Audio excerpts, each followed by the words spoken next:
lends that money out. That's the process Professor Herbener walked you through in the previous lecture.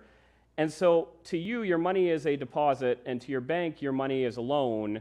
And so the whole fractional reserve demand deposit, even though we call it a deposit, it's really this hybrid loan deposit hybrid, very strange Frankenstein-y type of financial contract. It only exists in banking, by the way. It doesn't exist in any other line of business, so it's very unique to the financial system. And to understand why it's so strange, it's important to disentangle the contract into its two component pieces. And since your bank thinks they have a loan and you have a deposit, it's good to go back and just revisit what's the difference between a loan and a deposit. And I want to walk you through the three fundamental economic differences, and then I'll take you through the resultant three legal differences.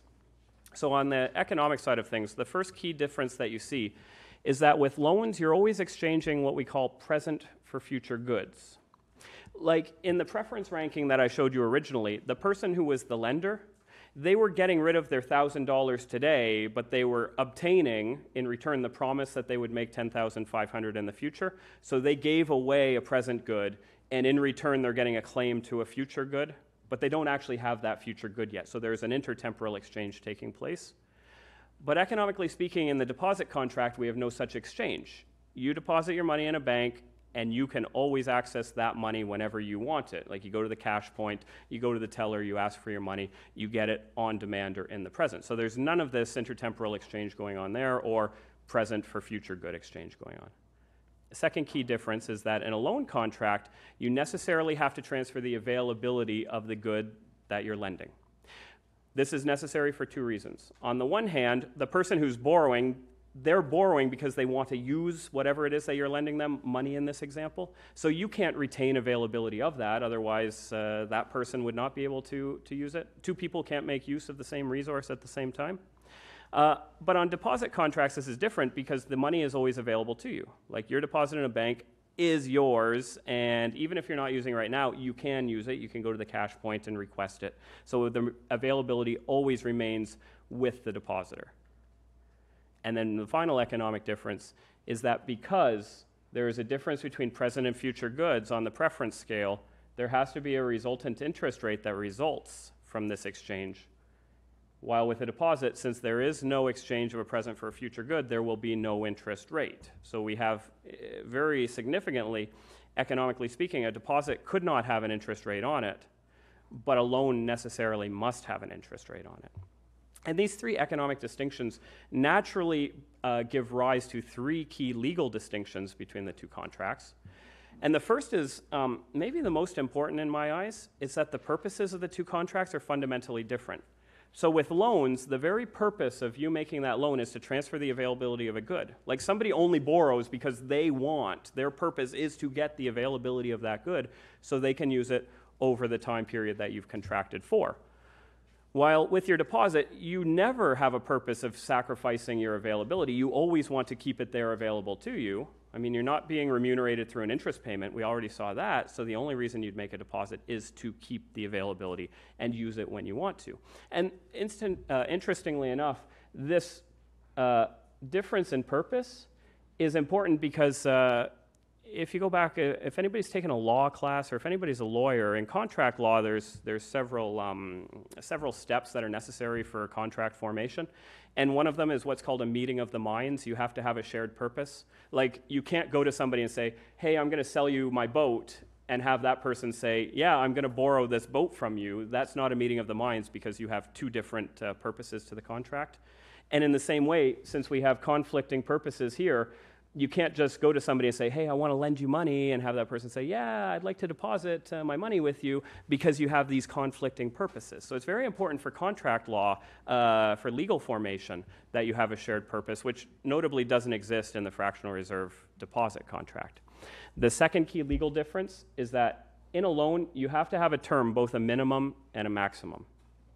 The reason for the minimum is that the person who's borrowing needs to be secure in knowing that they will have that borrowed good available to them for them to use for whatever they want for some minimum amount of time.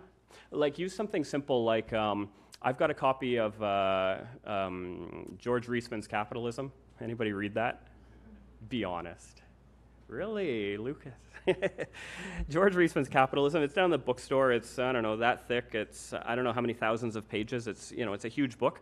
So if I lent my copy to you, you would need a minimum term on this. Otherwise, it would be useless for you to borrow it from me. I mean, I don't know, 2 days maybe at a minimum, just for you to peruse the preface of this book, something like that, or go through the index or see the topics or something like that. So we have a minimum term that needs to be established. And at the same time, and maybe more importantly in your mind, you need a maximum term, because if I gave you my copy of Capitalism and then I said, yeah, but don't worry about giving it back to me, I wouldn't be lending it to you, I'd be gifting it to you. So a loan needs to have a maximum term with which I know that I'm going to get it back. And in financial contracts, these are typically explicitly stated. I mean, we have written contracts that spell it all out for us. Between friends, typically you don't have to, but they're implicitly there. You give something to your friends, and you know you're going to get it back after. You reasonably think you'll get it back after a week, a month, however long. Well, with deposits, there's no term necessary. You put your money on deposit in the bank, and you don't have to ask for it back, and the bank doesn't have to say, no, you can't have it back. And as long as you keep paying your fees, your service fees, there is no there is no term established with the deposit contract. And then the final legal difference is in the obligations. So the obligation for the person who borrowed money from you, if it's a loan, is to return whatever that good was that was borrowed, money, your car, my copy of Capitalism, whatever have you. While with a deposit, the obligation for the depository, like a bank, is just to keep the goods safe and then return it to you whenever it is that you ask for it. And since there's no maturity, since there's no term on your deposit, you can ask for it at a moment's notice, right? You just go to the cash point, put in your card, get your money, or go to the teller, whatever have you. So we have 3 key legal differences between these 2 types of contracts.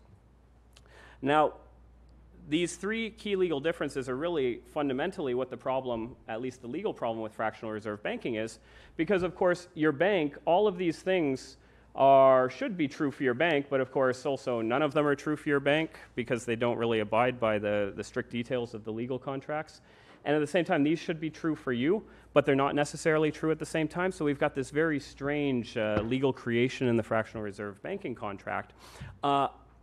But that notwithstanding, that seems to be where an awful lot of the lending activity, at least for consumers and small businesses, takes place in the economy. It's loans that are based upon your deposits going off to some third party.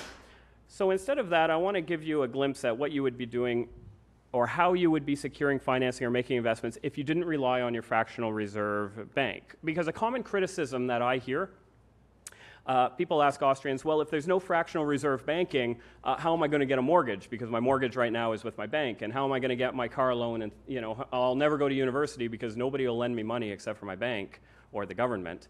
And if we don't have the banking system, who's going to be making all those loans? And it's a good criticism because you need an alternative, or you should have an alternative for people. So the way that I want to start is by just taking a very bird's eye view at your income, your earned income, and what you can do with it. And in general, we can say there's 3 different choices that you can do with your income when you earn it. The first thing is that you earn income and you put it in your cash balance, your bank account, currency in your pocket, whatever have you.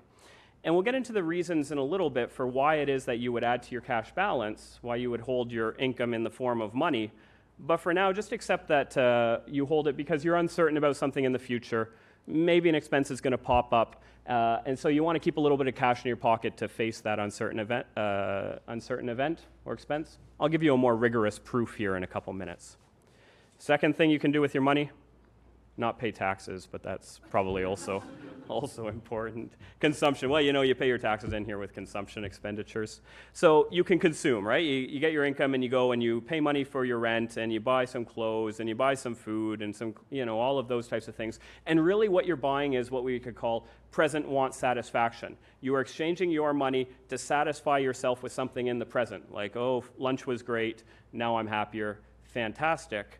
And if you're not satisfying yourself in the present, you're satisfying yourself in the future, and that's really what your savings are devoted to. You save money because you're willing to forego satisfactions in the present, but instead delay them for hopefully an increased satisfaction at some point in time in the future. So you save your money, and the vehicle through which you save your money, it's not just blind savings, it's in some investment product.